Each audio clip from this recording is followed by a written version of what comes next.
कोकणातील विधानसभा निवडणुकीसाठी भाजपचा ॲक्शन प्लॅन या ठिकाणी तयार झालेला पाहायला मिळतो आहे।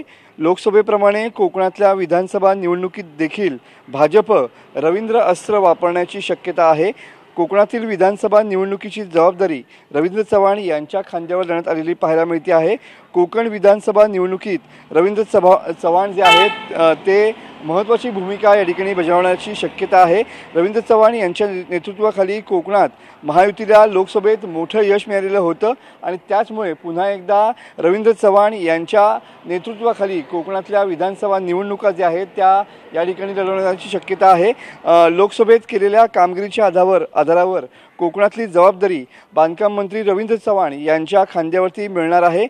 विधानसभेच्या अनुषंगानं बांधकाम मंत्री रवींद्र चव्हाण यांचे कोकण दौरे सुद्धा सध्या सुरू झालेले पाहायला मिळत आहेत। त्यामुळे येणाऱ्या विधानसभा निवडणुकीच्या दृष्टीनं कोकणात भाजप आपली ताकद मजबूत करण्यासाठी पुन्हा एकदा या ठिकाणी बांधकाम मंत्री रवींद्र चव्हाण यांच्या खांद्यावरती पूर्ण कोकणाची जबाबदारी देणार आहे। कॅमेरामन समित गजनेसह मी मनोज लेले, TV9 मराठी, रत्नागिरी।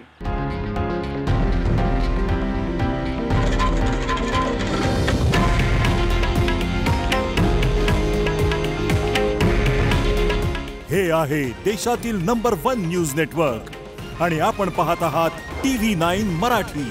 काळजी तुमची, हित महाराष्ट्राचं।